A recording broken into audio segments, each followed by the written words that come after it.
Eurovision fam, it's Alesia Michelle and I am here with Paul Rey. Yes. Now, if you've watched my channel, which I'm assuming you have, I have been talking about Paul Rey ever since it was announced that you were going to be participating at Melodifestivalen. And I said, I was like, y'all need to look out for this guy. Hey. I was like, y'all need to look out for Paul Rey because he's coming with fire, he's coming with heat, and he's coming for the final. Okay. I did say you. that. I did say that. It's marked. And here you are at the final. Here I am. I mean, did you feel like you were going to be in the final? Because this is a really competitive year. It's really competitive. Of Melodifestivalen. Even the competition that I was a part of in Gothenburg. Oh, yeah. That was tough. Oh, yeah. That was the hardest. I think tough. that was the hardest semi. I actually just spoke with Clara. And so I told her, I was like, girl, I loved your song.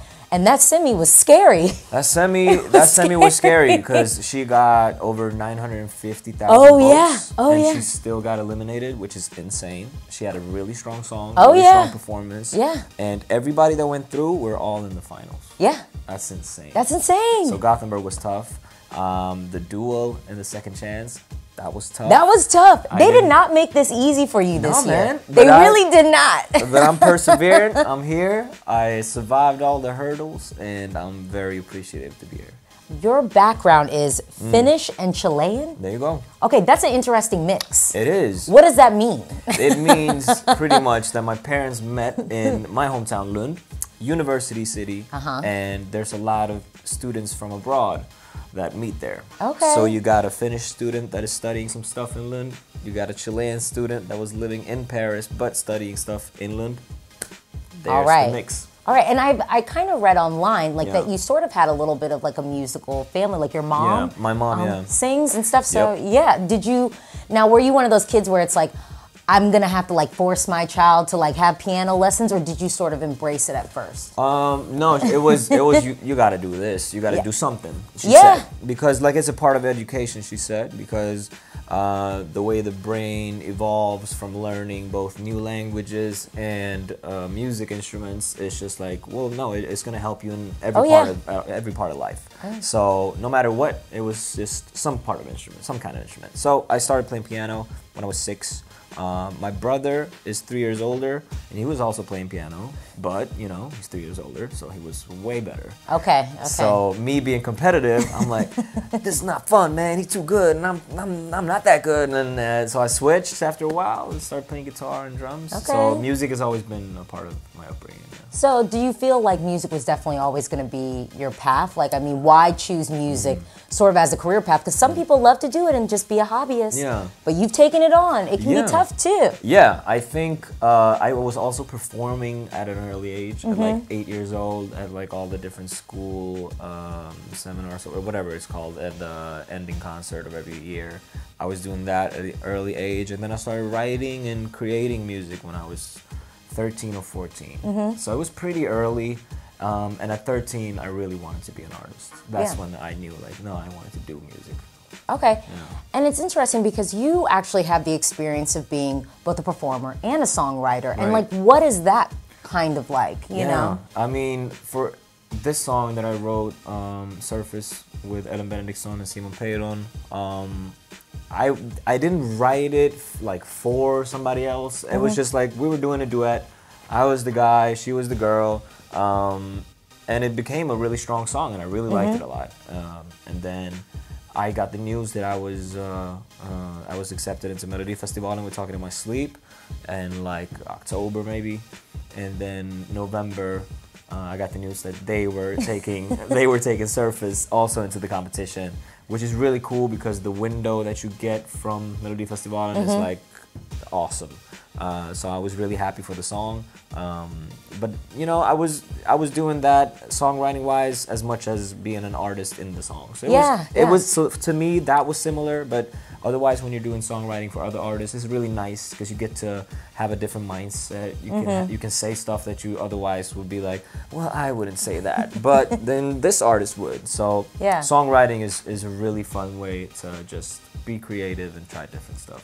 And do you feel like you have a little bit of a preference right now, or is it like, okay, I like it equally, but maybe a little bit of edge to performing or songwriting? No, oof, wow, that's true. That's really tough. That's tough because the feeling of listening to the demo of a really great song that you just written, that is tough to beat. But the experience from Melodifestivalen and from doing a really nice performance, getting votes, getting into the finals, like getting off the stage in an arena, that is a rush as well. Yeah. So right now I'll go with performance. Okay, we're giving the edge there. Because that's insane, The feeling is insane. I have a question, because actually I think this has been talked about a lot, because Melodifestivalen did things a little bit different this year, where the postcards, like before the performances, are talking to the songwriting team. So what is your personal kind of songwriting process, if you have one? Is it like, do you go into like pen and paper with an intention? Do you kind of like have an experience and then it's like, oh, okay, this melody just came to me? Like, what is kind of your process? Either way, I always try to have a clear idea of what I want to do, because then I know that the melodies that I'm gonna try to figure out and the lyrics is gonna be in the same world, and it'll be like the melody will kind of speak the lyrics into existence if I know what I want to communicate. If it's hurt, all right, then it's something that's hurt. If it's nice, fun, emotional song, then that's that, If you don't have any idea, usually it takes more time. It could still turn out really nice, but you're kind of, grasping in the dark and you don't really know what you're looking for. So I always try to have just a clear idea. And it could even be just a title. Like, okay, no, surface is nice. The title Surface is nice. So what do we want to do with Surface? We want to go underneath it. All right, so what does that mean? They're having problem with communications? All right, perfect. And then the idea just kind of flows out. So a title can do a lot. Even though you don't know if it's positive, negative, or whatever, a title can say a lot. Okay. So we kind of already touched on this. I think this is a really competitive year at Melodifestivalen. And so if you had the opportunity maybe to steal someone else's song. This year. Right. Whose song would you steal?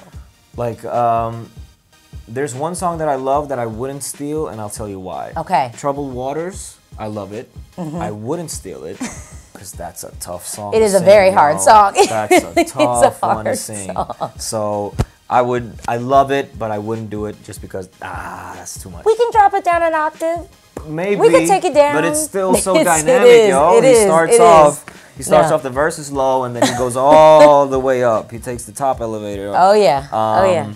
So a song that It's so many good songs this year. This is a strong. It's a strong year. Year from Melodifestivalen. It's a strong year. I like Anna's song. It's really nice. Especially the chorus. Yeah. Like, it really brings you there. Yeah. It really does. And I think the whole package too. Yeah, it feels. I was saying on my channel. So complete. It's like both sonically and I mean visually, it's really impactful. Cool. It's really You're not going to forget seeing it, and you won't really forget hearing it. It's something. It's something about it that just. And I think stirring. One of the strongest parts of the song, I think, is every time you want to sing the chorus, you want to do the hand. Right. Because you just see it, and that's really strong. So I would do that one. Everyone's kind of talked about your I guess your musical mentorship in theory with Quincy Jones. Right. But coming out of Melodifestivalen, so not just Melodifestivalen, if you could steal someone's career, like a performer, alive or dead, whose career would you take and go okay, they holistically did a lot of the things that I would like to do? Because that's a lot of options. I could make it easier and say living, but I'm no, we gotta do alive or dead. Alive or dead. I would do D'Angelo. Ooh, I like that. Yeah, because that's good. He hasn't been pressured into creating way too many albums or anything like that. He's released albums that he's loved. He's always gone into his vibe. Plus, I think Voodoo is the best album ever. So that would be nice to just have the best album ever. He's amazing on instruments. He's amazing vocally. So yeah, I'll go D'Angelo. Okay, I think that's a good choice. That's a nice, strong choice. That's a magical career, Yeah, that's a pretty good one. Wine or beer? Beer. Shorts or pants? Pants. A beach trip or a ski trip? I've never been to a ski trip. So just for that, I would go ski trip. I gotta. Yeah, you gotta go skiing. I gotta go skiing. How have you never gone on a ski trip? I feel don't like isn't that know. like a Swedish thing? It is pretty Like common. aren't people supposed to be like in the mountains It's with pretty snow? common. Yeah, or it's something? very common even. Like every February in school, they have a week off. It's called athletes vacation. Oh. Yeah. Oh, For some okay. reason, it's called athletes vacation for 1 week. Oh, I would like that, even Everybody though goes I'm not an skiing. athlete. though. February, everybody goes skiing. Me, nope, never been. But you were working on your craft. That's it, The yo. magic. I was grinding, yo. Okay, I was putting in okay. work. And we appreciate it. Yeah, well, We do appreciate it. It pays off in the long run. But yeah, I haven't been skiing though. So ski, I will go skiing. Okay, Lorien or Mons? Wow. Mons. Okay. Yeah. Herring or crayfish? Oh, to eat? Yes. Crayfish. Okay. Yeah. Or to be. I was just like, that's so loud. Channel my inner herring. No, crayfish. Yeah. Rock music. Oh, rock okay. music Oh, or country genres. music? Yeah. I was just like a rock or a country. country. I was just like, where am I going right now? I would go for, you know what? I would go country because songwriting wise, that's really, really epic. And I haven't dived into country as much as I need to. So I'm gonna start checking out some more country music. Dope. We like it. Yeah. Well, thank you so much for talking to me. Thank you for having me. Break a leg this weekend. Thank you. And I'll try. honestly, break a leg for the future. Right, You thank know, you. Thank I you. mean, we would love to see you at Melfest again. Yeah, I would love But that's to be not there the again. only platform for music. We No. just want we want the music. Awesome. So just give us the music. Awesome. We're I'm good glad with to that. hear it. Yeah.